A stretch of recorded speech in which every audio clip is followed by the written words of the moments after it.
یوم عاشورہ اللہ تعالیٰ کے عظیم دنوں میں سے ایک دن ہے. یوم عاشورہ اللہ تعالیٰ کے عظیم دنوں میں سے ایک دن ہے. عظمت والا دن ہے, عظمت والا دن ہے. ٹھیک ٹھیک ہے. جیسے کہ اللہ تعالیٰ نے ارشاد فرمایا سورہ ابراہیم کی آیت نمبر 5 میں اللہ نے فرمایا وَذَكِّرْهُمْ بِأَيَّامِ اللَّهِ, اللہ نے فرمایا کہا اور انہیں اللہ کے احسانات یاد دلا دو, اور ان کو اللہ کے احسانات یاد دلا دو, اللہ کے احسانات یاد دلا دو. ٹھیک. اور ایسا کب ہوا, یہ احسان ہم کیسے یاد کر سکتے ہیں؟ یہ عظیم دنوں میں سے اللہ تعالیٰ نے اس دن موسیٰ علیہ السلام کی قوم کو, موسیٰ علیہ السلام کی قوم کو فرعون سے نجات دی تھی. کیونکہ 10 جو محرم ہیں, جو یہودی اس دن روزہ رکھتے تھے, جن کی مخالفت میں اللہ کے رسول صلی اللہ علیہ وسلم نے روزہ رکھا, وہ کیوں رکھتے تھے؟ کیونکہ اس دن اللہ تعالیٰ نے بنی اسرائیل کو, ہم سے پہلے مسلمانوں کو, ہم سے پہلے انبیاء کو ماننے والوں میں سے ایک نبی کو, برگزیدہ اولو العزم نبی کو ماننے والے ایک قوم جو موسیٰ علیہ السلام کی قوم تھی, ان کو اللہ نے آزادی دی تھی. وہ ہم سے پہلے ایمان لانے والوں کو آزادی دی تھی, اور اس فرعون کو اور اس کے لشکر کو ہلاک کیا تھا. گویا ایول کو, برائی کو اللہ تعالیٰ نے ختم کیا تھا اس دن. تو لہٰذا اس اعتبار سے یہ ایک عظیم دن ہے, اور اللہ کی جو ہے احسانات یاد دلاتا ہے یہ دن. یہود اس دن مدینہ کے اندر کیا کرتے تھے؟ اس دن روزہ رکھتے تھے اور عید مناتے تھے, اور ان کی عورتیں زیورات وغیرہ پہنتی تھی. وہ لوگ پہلے سے کرتے تھے, ان کی عورتیں زیورات وغیرہ پہنتی تیار ہوتی تھی اس دن. ٹھیک ہے. تو بہرحال ایک عظیم دن ہے. تو اس نعمت کے شکر میں موسیٰ علیہ السلام نے اس دن روزہ رکھا تھا, اور اسی نعمت کے شکر میں بنی اسرائیل اور نبی اکرم صلی اللہ علیہ وسلم کے زمانے کے یہود روزہ رکھتے تھے, یاد رکھیے. اور اسی نعمت کے شکر میں جو موسیٰ علیہ السلام نے ادا کیا تھا 10 کو, ایک عظیم دن تھا, جو کہ نبی اکرم صلی اللہ علیہ وسلم نے روزہ رکھا تو وہ سنت ہو گیا, اور اصحاب کو کہا روزہ رکھو, تو لہٰذا ہمارے لیے مستحب ہوگا کہ ہم بھی اس دن روزہ رکھیں. گویا ہم بھی پچھلے لوگوں کی خوشی میں شامل ہو رہے ہیں. گویا یہ موسیٰ علیہ السلام ان کی قوم کے لیے, بنی اسرائیل کے لیے انڈیپینڈنس ڈے تھا, فرعون سے نجات کا دن تھا, آزادی کا دن تھا, جس نے غاصبانہ طور سے, غلط اور ظالمانہ طور سے ان پہ قبضہ کر رکھا تھا اور ان کو غلام بنا دیا تھا اپنی زمین کے. سمجھا؟ تو گویا یہ دن اللہ کے شکر کا دن ہے, ایک عظمت والا دن ہے. اسی طرح جو ہے ابن عباس رضی اللہ عنہ فرماتے اور کہتے ہیں رسول اللہ صلی اللہ علیہ وسلم جب مدینہ تشریف لائے تو یہودیوں کو عاشورے کے دن روزہ رکھتے ہوئے پایا, تو آپ نے ان سے فرمایا یہ کیسا دن ہے, یہ کیسا دن ہے جس میں روزے سے ہو. مطلب یہودیوں سے پوچھا تم روزے سے ہو, کیسا دن ہے؟ تو ان لوگوں نے کہا یہ ایک عظیم دن ہے, اسی دن اللہ نے موسیٰ اور ان کی قوم کو نجات دیا تھا, اور فرعون اور اس کی قوم کو غرق کر دیا تھا. اور ایک روایت میں یہ ہے کہ ایسا دن ہے جس میں اللہ نے موسیٰ اور بنی اسرائیل کو فرعون پر غلبہ عطا فرمایا تھا. چنانچہ موسیٰ علیہ السلام نے بطور شکرانے کہ اس دن روزہ رکھا, لہٰذا ہم بھی روزہ رکھتے ہیں اس دن. یہودیوں نے کہا ٹھیک ہے. تو رسول اللہ صلی اللہ علیہ وسلم فرمایا ہم تمہارے بنسبت موسیٰ علیہ السلام سے زیادہ قریب اور ہم مستحق ہے کہ ہم بھی روزہ رکھیں.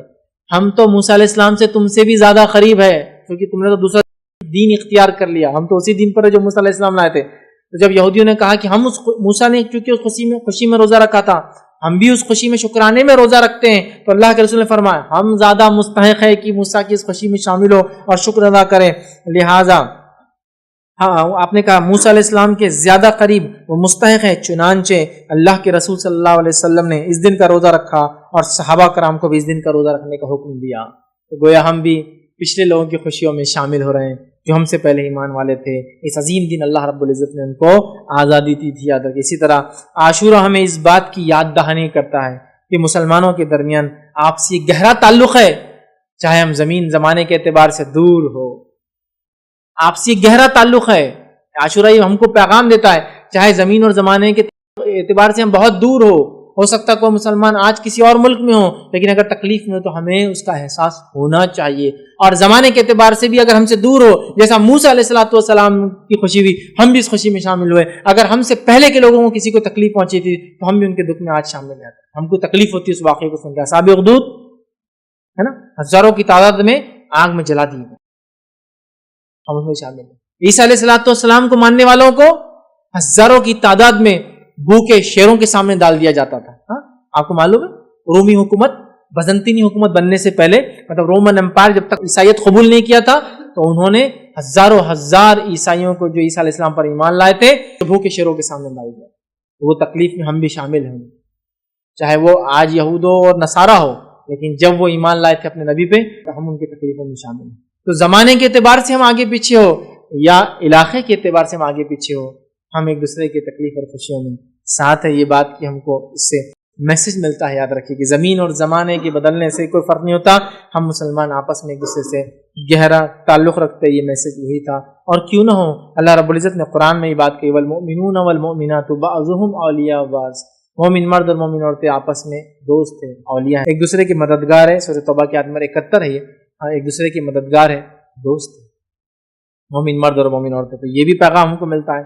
اسی طرح 10 کو جب موسیٰ علیہ السلام اپنی قوم کو لے کر نکلے اور سامنے سمندر تھا بڑا، بنی اسرائیل موسیٰ علیہ السلام کے ساتھ تھی، فرعونی پیچھے سے ان کا لشکر آ کر موسیٰ علیہ السلام کو گھیر لیا۔ سورہ شورى میں اللہ رب العزت نے اس واقعے کو نقل کیا، آیت نمبر 61 اور 62 کے اندر، اور اللہ نے فرمایا اِنَّا لَمُدْرَكُونَ، اور جب بنی اسرائیل نے کہا یقیناً اب ہم پکڑے گئے، اب پیچھے سے آگے انہوں نے ادراک کر لیا ہمارا اب تو ہم گھیر لیں گے، پکڑ لیں گے ہم کو، موسیٰ علیہ السلام نے فرمایا کہا کلا ان معی ربی سیہدین، ہرگز نہیں، یقین مانو میرا رب جو ہے میرے ساتھ ہے، جو ضرور مجھے راہ دکھائیں گا۔ اور کیا ہوا؟ اللہ نے حکم دیا اضرب بعصاک البحر، مار اپنے لاٹھی کو اس پانی میں، اور سمندر 2 حصوں میں تبدیل ہو گیا۔ موسیٰ علیہ السلام بنی اسرائیل اس سے نکل گئے، فرعونی بھی پیچھے چلے، ان کے نکلنے کے بعد سمندر پیچ اپ ہو گیا، مل گیا، اور وہ سب غرق ہو گئے۔ یہ تھا ہوا۔ اس کے بعد موسیٰ علیہ السلام نے شکر ادا کیا اللہ کا، اور روزہ رکھا، یاد رکھیں۔ اور یاد رکھیں اس دن کی تعظیم اتنی زیادہ تھی کہ تاریخی روایتوں میں ملتا ہے کہ دور جہالت میں بھی 4 مہینے محترم مشرکین مکہ مانتے تھے، مشرکین مکہ بھی اس روز روزہ رکھتے تھے 10 کو، اور اسی دن کعبے کا غلاف بھی بدلتے تھے عاشورے کو۔ کعبے کا غلاف یاد رکھیے نبی اکرم صلی اللہ علیہ وسلم نے بدلا، اور اس کے بعد وہ سلسلہ اور معاملہ چلتا ہی رہا۔ تو مشرکین مکہ دور جہالت میں اس دن روزہ رکھتے تھے کیونکہ اس دن کی عظمت کے اعتبار سے، اور وہ لوگ اس دن کعبے کا غلاف تبدیل کیا کرتے تھے۔ تو گویا مشرکین مکہ کے پاس بھی اس کی عظمت تھی۔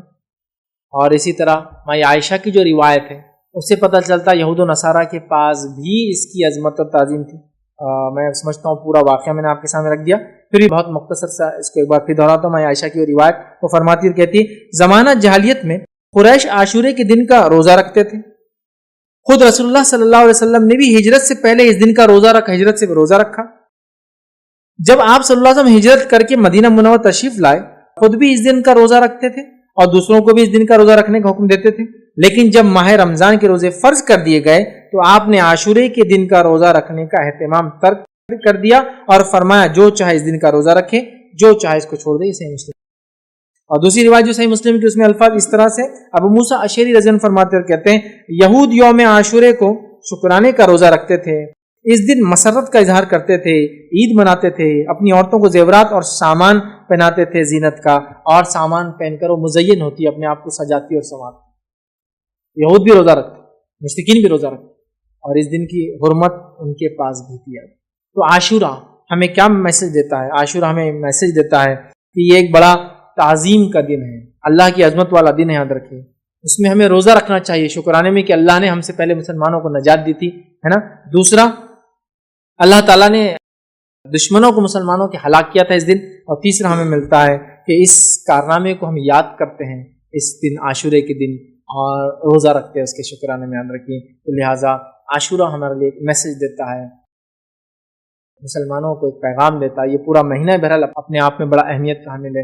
ویسے تو محرم وہی مہینہ ہے جس میں نبی کریم صلی اللہ علیہ وسلم مدینہ ہجرت کر کے اس دن پہلی محرم تھی جب آپ مدینہ پہنچے تھے، اسی سے ہجری سن اور سال بہرحال چالو ہوتا ہے۔ تو بڑی اس کی عظمتیں یاد رکھی۔ تو یہ تھی 7 فضائل اس مہینے کی عادت، اور میں سمجھتا ہوں 7 فضیلت میں یہ تو ہم کو واضح پتہ چلا، یہ حرمت والا مہینہ ہے، یہ نیکیوں کے کرنے والا مہینہ ہے، یہ معصیت اور گناہوں سے بچنے والا مہینہ ہے، کثرت سے روزے رکھنے کا مہینہ ہے، یہ اللہ تعالیٰ کا مہینہ ہے۔ اور اسی طرح اس میں عاشورے کا روزہ رکھنا ہے، 9، 10 ٹھیکے کا روزہ رکھنا ہے، کوشش کرنا ہے، نہ ہو سکے تو پھر 10 اور 11 کا بھی انشاءاللہ روزہ انسان رکھ سکتا ہے۔ اور یہ دن ہمیں یاد دلاتا ہے اور ہمیں دوسرے مسلمانوں سے زمین اور زمانے کے اعتبار سے ہم سے الگ کیوں نہ ہو، ان سے ہمارا رشتہ جوڑتا ہے، اخوت اور بھائی چارے کا ہمیں میسج دیتا ہے۔